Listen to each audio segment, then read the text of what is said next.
ตอนนี้ฝ่ายซ้ายเนาะตอนนี้ฝ่ายซ้ายกำลังเริ่มการแข่งขันแล้วเนาะเดี๋ยวตุพุจีไล่ในส่วนของฝ่ายซ้ายเนาะเพราะเมื่อกี้นี้เป็นไล่ในส่วนของฝ่ายหญิงเนาะซึ่งว่าเราสิไล่ในส่วนของฝ่ายซ้ายตอนนี้ฝ่ายซ้ายกับพ่อทวินกับใกล้สิพร้อมแล้วนะเดี๋ยวไปเบิ่งบรรยากาศกันเลย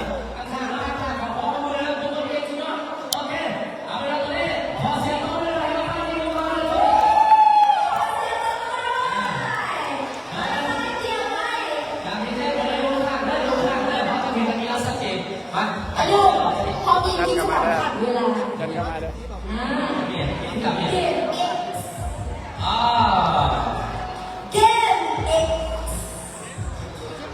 เป็นเกมแรกนั่นเองนะเราว่าทุกอย่างนะเป็นเกมเรียกซีฮอดฝ่ายซ้ายแล้วเนาะ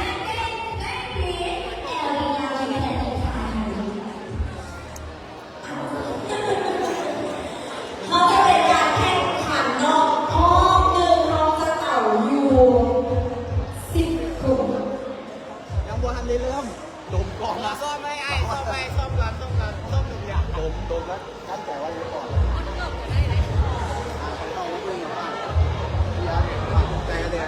จังใดกรรมการตอนนี้กำลังประชันเกมแบบโยเดือดเรากำลังสุดแรกแล้วก็เอาหน้าเรามาไว้ในข้างหลังไข่ชิ้นแรกได้โดนไข่ชิ้นแอลดีหลังแข็งเนาะมาค่ะแล้วโชว์เกมนี่ว่าสั้น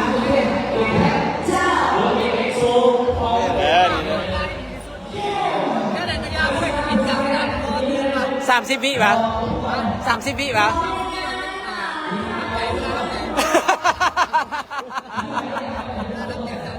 สู้นี่ผู้กล้าที่จะมาท้าชิงอยู่ในเกมนี้เนาะซึ่งจะเป็นทางฝ่ายซ้ายกำลังชี้เดินทางการเอง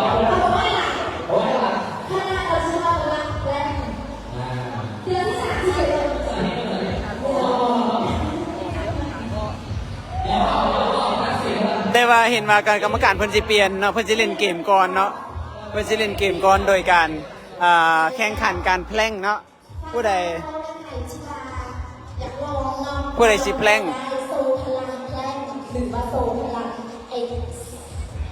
แพล่ง2 นาทีสุดยอดออกกับอาราลาหายใจพอคุยถึงพอทุกคนไอ้ห้องเลยให้เขาไม่เลยอย่างเดียวไม่ได้ที่เขาเอาได้สิ่งนั้นคือว่าไม่ผ่านว่าในแล้วในขณะที่กำลังแข่งสลับ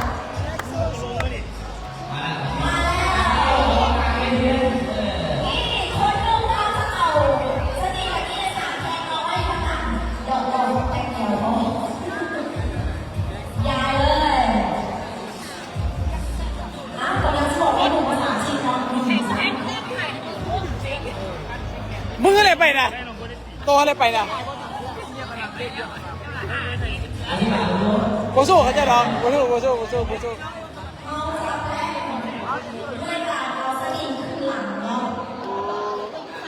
ก็ให้ทางเราเลยอาจจะเอาไว้หลังเพราะว่าถ้าเป็นคนที่มาเอาเปรียบจริงที่สุดรู้เลยนะชายก็เป็นยิงการชันเชียงหลังกันตอนนี้อันนี้เราเป็นจริงแล้วเอาว่าข้างหลังทุกคนว่าตัวอันนี้หัวโอเคมากันวันนี้ใครแพ้ได้เลยที่สุดคนนั้นเป็นคนสุดนะเอาเป็นนักบอลต้องกินได้บ้างได้ตอนนี้เรียกไปนำเราสาชีไปนำเอาเป็นนักบอลแล้วโอเคขอผู้เข้าสมัครมาเรื่อยๆกันเลยตอนนี้เอาอะไรที่น่าอ้อมก่อนอะไรดีนะขอได้นะมากันนี่มากันมายังรอนี่เอาเวลาตัวนี้แล้วคนแข่งขันตัวนี้แล้วคนแข่งขันเลยอ่ะ10 ผ่านเราเลยตัวนี้ก็ได้ผู้ชายก็ได้แล้วแต่มาเลยเจ้ามาเลยมาสู้กันขนาดนี้โอเคสุดยอดไปไหมไป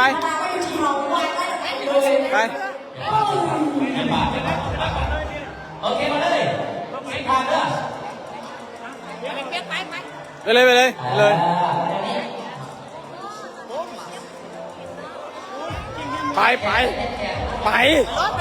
ไปเลยคนละเอียดเข็มแต่ตะกี้นี่นะเอาสาธิตเราให้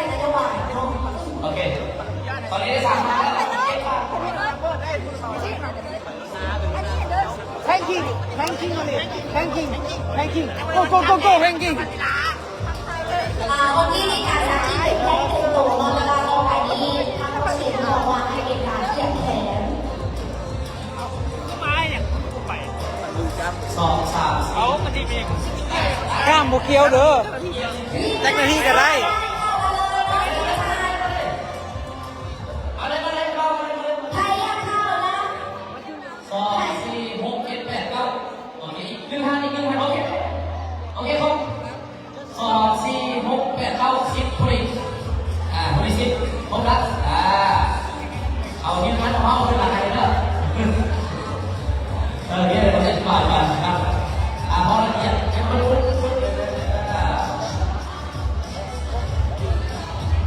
โอเคนะผมจะมาสิ่งที่สำคัญเอาเพียงแค่กระดาษพิซซ่าเพื่อได้หลุดที่สุดเลยเอา ป ละ กติเนี่ยค่ะในอาคารน้อยอยู่จะใช้เวลาหน่อยที่สุดเนาะแต่ละสเกตนี้เป็นการใช้เวลาหน่อยที่สุดคือสนาม ไม่แล้วโอเค ถูกสนามคือหนึ่งเดียวเท่านั้น ท่านสูงเด้อคณะกรรมการเตรียมครับเก็บสถิติไว้ท่านต้องรับความสองมือแล้ววางแค่สถิติเรื่องหลังออกแทนทุกคนพร้อมกัน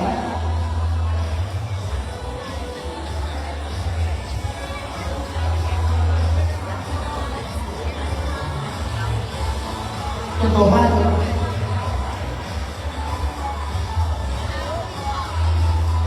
ระยะท่านเป็นตัวบ้าน เตรียมโตวเตรียมโตว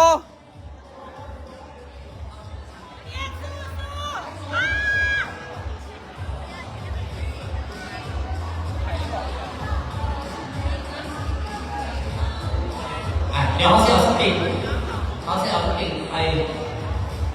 ไว้ทีมงานของเขาเลยเดี๋ยวแล้วเดี๋ยวเขาสิกันก็เดี๋ยวจะเอาลงก่อนโอเคมา3 2 1ไปเลยเปิดเพลงมาดัง เราจะไปใส่จอ ๆดังๆเฮ้ยเย็นสุดขา เพราะเขาจะเมื่อยแล้ววันนี้วะ ขอ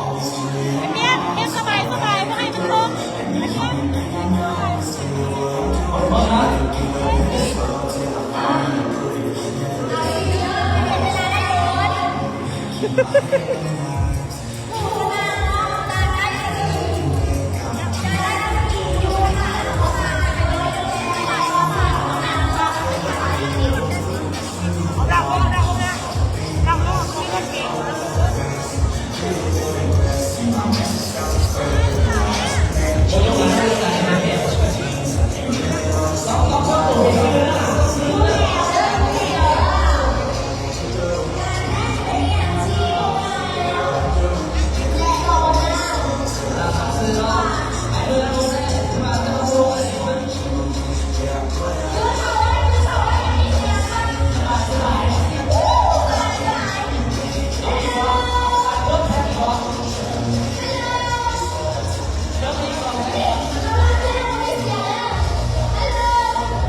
โอ้ไปยืนหน้าเขาให้โอ้โอ้ไม่ยืนหน้าเขาเลยโอ้ ต่อไปจะเป็นการแข่งขันกิจกรรมการออนระเบิดชักกระทงปิงปองแต่ได้ไปเลยชั้นสามของสาม เอาเลยมือเสียเลย ถ่ายหูถ่ายตรงนี้สู้ถ่ายหู เอออาจารย์เอาไปมือเสียเลย ที่ยางปลาอยู่ไปมันยางปลาคนนั้นเอาก้นอยู่กูดื้อคนนั้นยังแบบเอาขึ้นเอาลงเพื่อพรคลายบ่ได้ฟาวลตี้